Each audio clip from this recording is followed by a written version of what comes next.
Bullet आगे गया और इस बॉल के अंदर पेनिट्रेट हो गया। नहीं होता कोई बात नहीं, जितना आता है वहां तक एकदम कॉन्फिडेंस से पहुंचो। हेलो एवरीवन, मैं हूं आशीष और आप सभी का स्वागत है हमारे चैनल रफ किताब में। तो आज के इस वीडियो में मेरे पास एक जेईई एडवांस का क्वेश्चन है।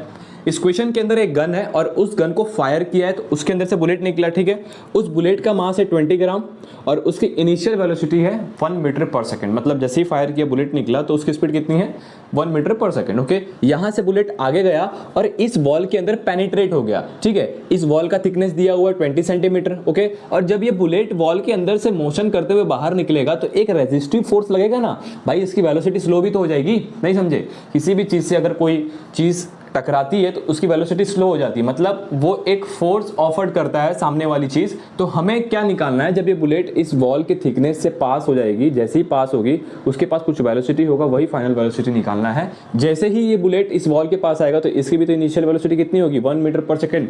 ये बुलेट जब बॉल के अंदर पेनिट्रेट कर रहा था, इसके पास फोर्स एक रेजिस्टिव फोर्स है जो कि ओपोज कर रहा है। तो फोर्स है तो एक्सेलरेशन भी होगा, लेकिन इसके ऑपोजिट डायरेक्शन में है तो वो एक्सेलरेशन क्या होगा, डी एक्सेलरेशन होगा। तो उसकी वैल्यू निकाल के हम यहाँ पर रख देंगे और यहाँ से फिर इसकी फाइनल स्पीड निकाल देंगे। समझ रहे हो आप? ठीक है, तो सबसे पहले मुझे अगर डी एक्सेलरेशन की वैल्यू निकालनी है, ठीक है, तो क्या करूंगा, फोर्स गिवन है, force is what 2.5 into 10⁻⁻2 Newton. समझ रहे हो?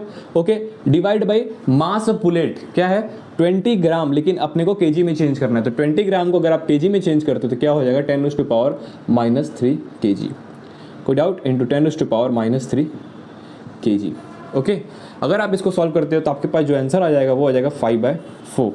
एक्सेलरेशन क्या आ गया 5/4। यहाँ पर आपने एक चीज देखी कि फोर्स का डायरेक्शन ऑपोजिट डायरेक्शन में है मोशन के, तो क्या ये नेगेटिव होगा? फोर्स भी हमारा नेगेटिव होगा और एक्सेलरेशन भी नेगेटिव होगा, क्योंकि ये डी एक्सेलरेशन है। क्या है? डी एक्सेलरेशन है। ओके, याद रखना ये साइन आपका नेगेटिव रहेगा। ओके, यहाँ तक समझ में आ गई चीजें? तो हमारे पास डी एक्सेलरेशन भी आ गया, डिस्टेंस भी गिवन है, इनिशियल स्पीड भी गिवन है, फाइनल स्पीड निकाल दोगे इस इक्वेशन से। कोई भी चीज निकालनी है ना तो उसके बारे में सोचा करो कि क्या निकालनी है, कैसे निकालेंगे, क्या क्या गिवन है, क्या क्या चाहिए। तुम्हें फोर्स दिया हुआ है, इक्वेशन फाइंड कर लो कि हाँ भाई फाइनल स्पीड वाली जो इक्वेशन थी वो ये है। ओके, इनिशियल स्पीड गिवन है अपने पास, डिस्टेंस भी है, ठीक है, एक्सेलरेशन निकालना है तो वो कैसे निकलेगा? तो भाई उसके लिए भी तो फोर्स गिवन है, आपको फोर्स दिया हुआ है। तो फोर्स के हेल्प से डी एक्सेलरेशन, इसका जो भी एक्सेलरेशन होगा वो निकाल लो, जो कि हमने निकाल ली -5/4। ठीक है, अब क्या करोगे, इसके अंदर वैल्यू रखो आप। ठीक है, v² is equals to u²। Initial velocity कितनी थी 1 मीटर पर सेकंड, मतलब 1 का स्क्वायर प्लस 2 इंटू एक्सेलरेशन कितना है -5/4। नेगेटिव साइन होता है इसका मतलब डी एक्सेलरेशन, मतलब आपके मोशन के ऑपोजिट डायरेक्शन में कोई फोर्स आपको ओपोज कर रहा है। ठीक है, ये हो गया इंटू एस 20 सेंटीमीटर। इसको चेंज करोगे इन मीटर तो क्या हो जाएगा 10⁻²। Any doubt? v² is equals to, ये 1 हो गया। ओके, यहाँ देखो 20 को 4 टाइम्स में अगर मैं कट करता हूँ तो 5 आता है, 5 5 25 और 25 इंटू 2 50। ठीक है, 50, लेकिन साइन क्या है? साइन क्या है? माइनस का, तो -50 इंटू 10⁻²। Any doubt? जब ये डिवाइड करोगे, ये ऊपर क्या माइनस में है तो नीचे जाएगा तो प्लस हो जाएगा। ठीक है, तो फर्दर इसको सॉल्व करोगे, 50 डिवाइड बाई नीचे 100 हो गया, 0 से 0 ये कैंसिल 2 टाइम्स में, तो 1 - 2 विच इज इक्वल्स टू, एक में से हाफ जाएगा half, v² equals to 1/2। v की वैल्यू निकालोगे, रूट इधर चला जाएगा, ऊपर 1 रूट से बाहर आ जाएगा और ये रूट के अंदर रह जाएगा, which is equals to 0.7 metre per second. यहाँ पर आप एक चीज देखो कि इनिशियल स्पीड थी 1 मीटर पर सेकंड, फाइनल स्पीड हो गई 0.7 से, मतलब उसकी स्पीड स्लो हो गई। ऐसे और क्वेश्चन आपको देखने को मिल जाएंगे, उसके अंदर आप डर जाते हो कि ये कैसे निकलेगा, फोर्स भी दे दिया। डरना नहीं है, step by step just deal करना है। जितना आता है वहां तक पहुंचो, नहीं होता है कोई बात नहीं, जितना आता है वहां तक एकदम कॉन्फिडेंस से पहुंचो।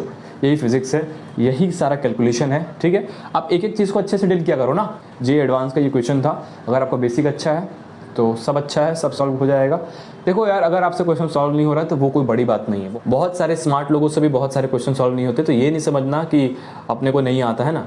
तो आपको क्या करना है, जितना भी आता है ना उससे डील करनी है हर चीज़, जितना भी आता है। और नहीं आता है तो सीखो, है ना, लेकिन हमेशा ट्राई करना बेसिक से सीखने की, हर एक चीज़ बेसिक से सीखो। ब्रेन के अंदर एक एक्टिविटी होती है, अगर आप हर चीज़ बेसिक से समझते हो, ठीक है, तो वो आपको काफ़ी हेल्पफुल रहता है। तो आज के लिए बस इतना ही, बस यही क्वेश्चन था जेईई एडवांस का जो कि आपको समझाना था। ऐसे और क्वेश्चंस हमारे चैनल पे आते रहेंगे। अगर आप चैनल पे नए हो तो चैनल को सब्सक्राइब कर लेना। वीडियो अच्छा लगा तो लाइक कर देना। Thank you so much for watching this video. मिलते हैं किसी नए वीडियो में, तब तक पढ़ते रहिए।